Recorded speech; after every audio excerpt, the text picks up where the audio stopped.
So starting from our extensive work with OpenAPI specifications, we have a extensive collection of these from GitHub API repositories. We managed to define a security schema detector that basically we classify all the commits from this collection, starting from the commits that never define any security schema to the commits that define all the components of the security schema based on the standard and also applied to all the endpoints. This is how we classified in our previous work. So now, what is a security schema from OpenAPI specifications?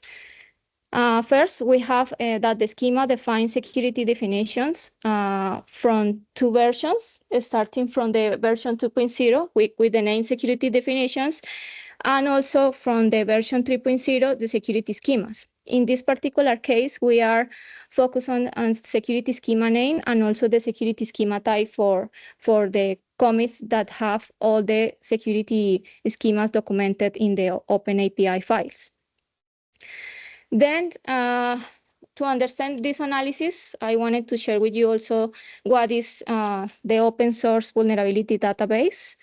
It's basically an open source database that registers vulnerabilities for all the dependencies for several ecosystems, for example, for NPM, for JavaScript, maybe for Java, Go modules, or the Ruby gems for Ruby, and many more ecosystems.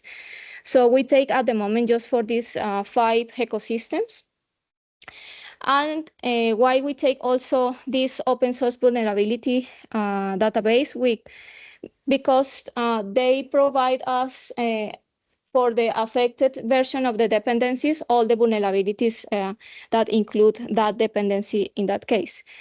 So for that, we rely in this vulnerability verification process. We take the name, the version, and also the ecosystem for every dependency. We send a post query to this database, and this database returns us the known vulnerabilities, if any, for that dependency specifically. So now the main research questions that we have at the moment, and how are the dependency management practices evolving across these 5 ecosystems, JavaScript, Python, Java, Go, and Ruby, and how we can relate this status of the dependencies for every ecosystem with the OpenAPI specifications. So first, this is our data preparation pipeline. We rely in our collection of the commits that we have in our previous work. We crawl these APIs that we have as a reference. We have the commits of these APIs. And we now focus in the 5 dependencies and also in the OpenAPI specification the files. We take every dependency and we look if that dependency exists or are registered in the official page from every ecosystem. For example, from Ruby, for NPM, for Maven, for Python, and also for Go.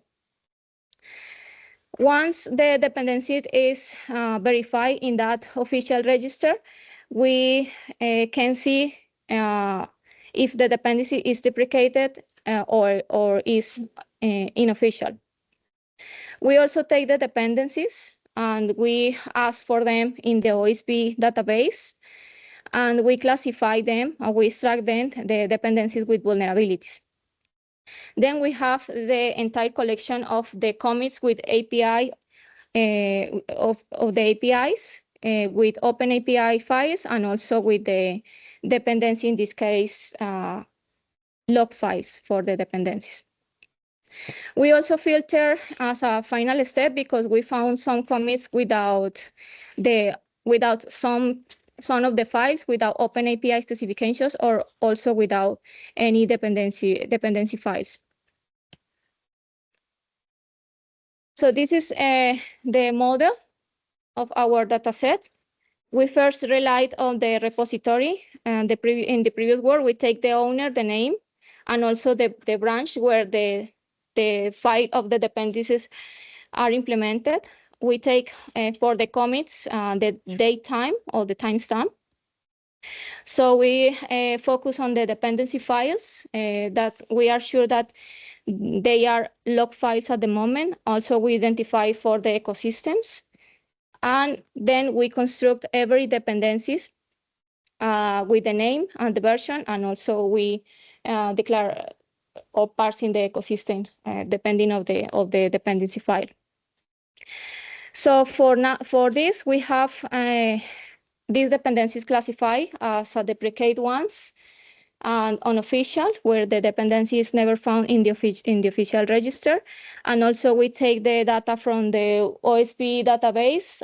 We at the moment have the vulnerability ID, also the version of the dependency that include the fixed, the date time also when the fix is released, and also some data additional like severity, and also when is the vulnerability published in the database. And also we have the OpenAPI specifications files from the most recent, in this case, commits. So this is, again, the model, but this is an example of how we have the structure of the commit. We have all the dependencies classified under deprecate, unofficial, and also the data both for vulnerability from the OSV database, and also from the OpenAPI files. We can parse also the security schemas in several lists that we have in these files. So let's start with the analysis. We have at the moment just for 46 APIs. We have more than 1,000 commits at the moment collected. And for these commits, we already see that we have more than 8,000 dependencies. Consider the name and the version. And also we have a variety of dependencies, but just focus on the name on the dependencies. We have more than or close to 4,000. And in this case, we have also the total dependency occurrence because we have the commit date. So this is how is the occurrence of the dependencies along the history in the API. So we have a total at the moment of more than 400,000 dependencies. So let's start with the analysis by ecosystem for the total of dependencies. So we are focused at the moment in the deprecation, unofficial, and the vulnerability ID. So this is our first visualization. How is the distribution of the total dependencies? We found that we have more dependencies collected in this year, more from Ruby, and also for JavaScript. And we also found a big percentage of dependencies for Ruby in previous years, and also for JavaScript. And this years is only show us that is we need more data to be able to have a better comparison of the ecosystem in these specific years. So we are crawling more data for this year to have a more variety for dependencies.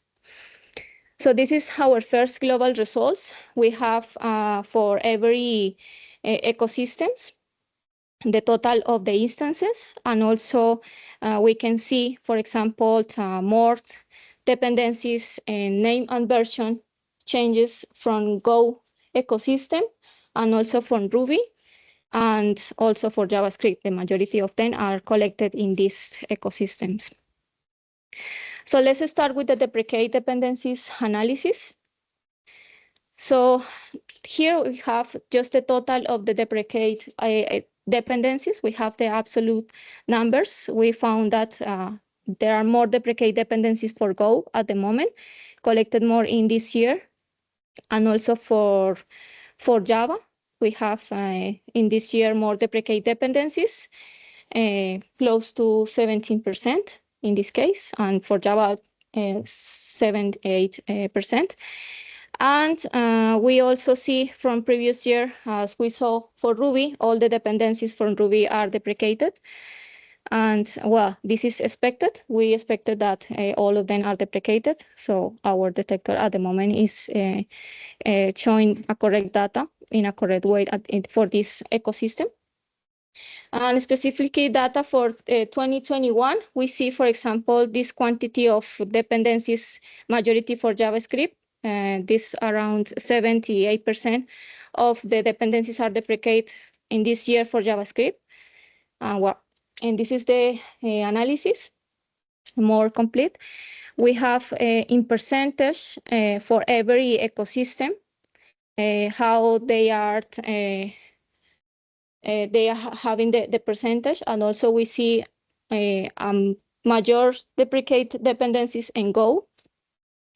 And also we here concern about this percentage because, well, this is the instances that we are plotting in our distribution, the total of the dependencies for every ecosystem. So at the moment, we can see here for Go the most deprecated dependencies in this ecosystem. Now we can also analyze with the commits for every ecosystem. First, we have in all our data set, we have around 80% of the commits have at least one deprecate dependencies. And also for every ecosystem, we have the percentage for the commits. And also we notice for JavaScript, all the commits has at least one deprecate dependencies, also from Ruby and also for Go. And with Java, we have also a high percentage of deprecate dependencies. And in this case, Python is the lowest percentage. And this is also I found that we have here that they have big projects with a lot of commits without any deprecate dependencies. In this case, it's just one project of Python that doesn't have any commit with deprecate dependencies. So here, I just wanted to show you the top two of the most deprecate dependencies. We have for Python, for example, these dependencies that they are specifically for HTTP calls, and for JavaScript also. And for example, for Python, we have that these dependencies in this version are frozen since 2019. From JavaScript, we can see that these dependencies are no longer maintained. They are showing warnings from 2020. And also from Java, we have these dependencies 2 years behind. And also from Ruby, from 9 years ago. And also in Go, we can see that these dependencies were placed in 2019. Now, let's start with the analysis with the vulnerable dependencies by ecosystem also. We also have the distribution. In this case, we notice most vulnerable dependencies for Ruby. And also from this year, 2016, more dependencies for Ruby. And we can see a variety of ecosystem in this year, 2019. And we can also see that the majority is for Python. Also this critical year with a lot of the vulnerable dependencies, 2021 for JavaScript. And also this quantity that is bigger than the deprecate ones. We have, before we had 900, now we have more than 3,000 dependencies with vulnerabilities in JavaScript in this year and also in Java. So we also have the analysis for the vulnerabilities for every ecosystems. We have a lower percentage for Python, JavaScript, the most lowest percentage for Java, and also for Ruby. And well, they are between 1% for starting from Java, and all of them are between 5 and 10%. In this case, we again take into account the Python percentage of vulnerability, in this case, the instance. we found that they are around 83% of the dependencies vulnerable in this ecosystem. And also, this is a finding that we have that they say that we have one version and one dependencies across all the APIs that we have at the moment. Also, we have the analysis for commits for the vulnerabilities, but now it's a bit lower, with 52% with commits that has at least one vulnerability dependency vulnerable, and also the percentage for every ecosystems. And in this case, it keep the same percentage from the deprecate, now from the vulnerable for the Go and JavaScript. And for Ruby, it was dropped a bit. We had it at 100%. And for Java, it's the lowest case. And for Python, it goes to a bit from 39, if we remember. And also, I wanted to show you the top 2 of the vulnerable dependencies.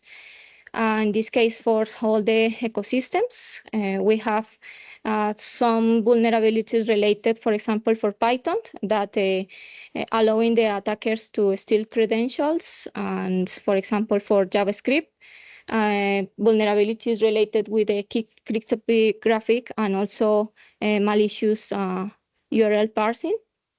For Java, we have injection attacks for these top 2 dependencies. For Ruby, we have memory corruption, and also from Go, we found that these dependencies are related to the denial of services. Well, also we have for the unofficial dependencies study. We have also for JavaScript and for Java, in this case, we don't find at the moment unofficial dependencies for the others ecosystems. And this percentage is lower for JavaScript, but high for Java. And well, we have, for example, for JavaScript, and the 58% has commits with at least one unofficial dependencies. And for Java, we have 76% of the commits with at least one dependencies unofficial. And overall, we have in our dataset 37% of the commits with one unofficial dependencies. So also we have the top 2 for JavaScript. And we found, for example, for these ones that they are belonging to WebAssembly. So perhaps they are using just some tools, and then by using these tools, these dependencies were included in the package log JSON.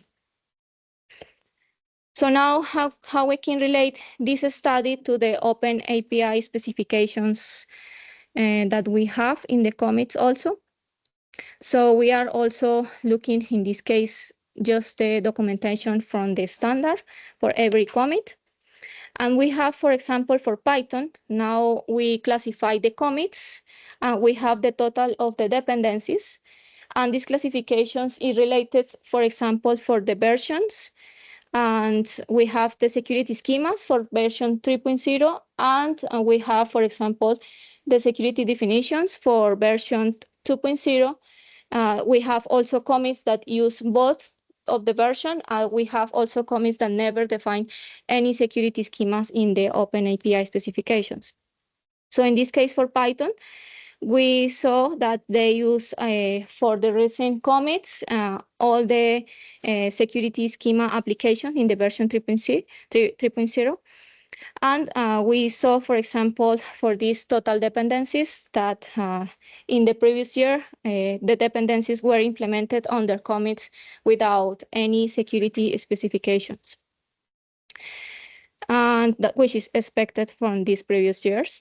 And for the deprecated ones, we have lower quantity.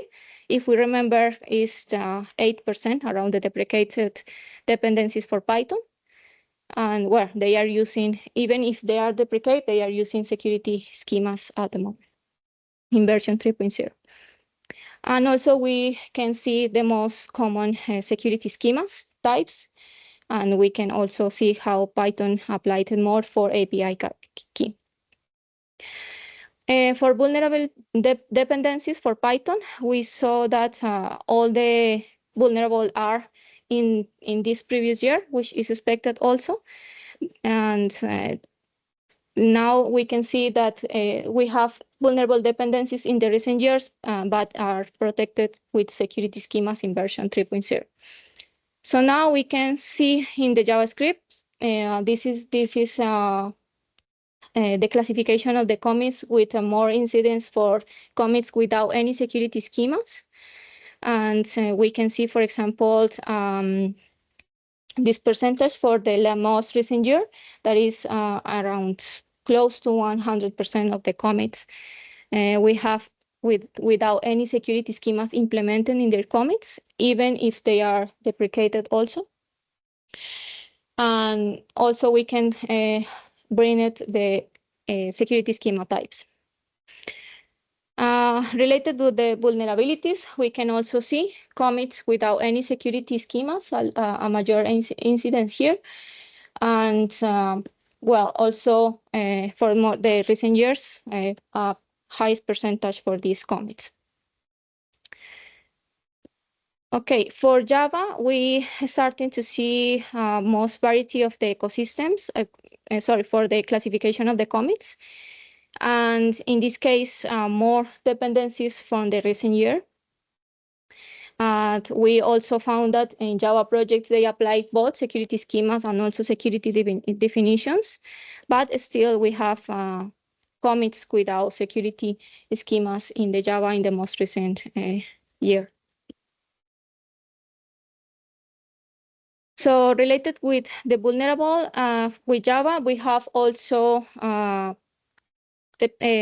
without security schemas, commits without security schemas in previous years, but the most recent are with bots.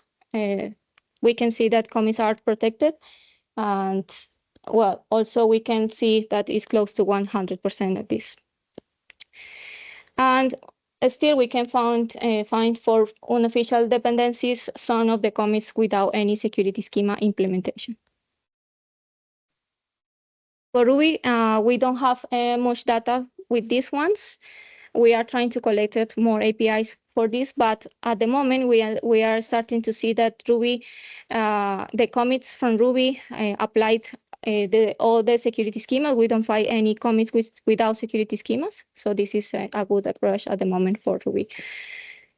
And also for the vulnerable dependencies. Yeah, well, at the moment we just see that 58% is, for example, this is another finding that we have. For the most recent year, they are using the security schema definition, but in version 2.0. So it's a bit not expected. For Go, we have also for security schemas applied for the most recent year. They have a highest percentage. But still we can find, for example, for the deprecated dependencies, a big percentage of these commits. Also for vulnerable dependencies, we found a big percentage for these commits without any security schemas. And okay, this is that all that we have. We can see also how how these security schema types evolve for every ecosystem. For example, for JavaScript, we can see that drops with a big number. So this is like a warning for JavaScript. They are not applying security schema types for the recent years. But for example, for Ruby, we can see that they are starting to adopt more security schemas, just API keys, and also this behavior for Python and for Go, and also for Java. And finally, my conclusions. We show. I show you the relationship between the presence of the API security documentations with the dependency landscape. And also, we expected to find that developers put more efforts to document the security features, but our sample have at least all the API commits of our sample have at least one problematic commit. At the moment, we are also crawling more data from GitHub just to have more representative analysis and also more balanced. And thank you for your attention.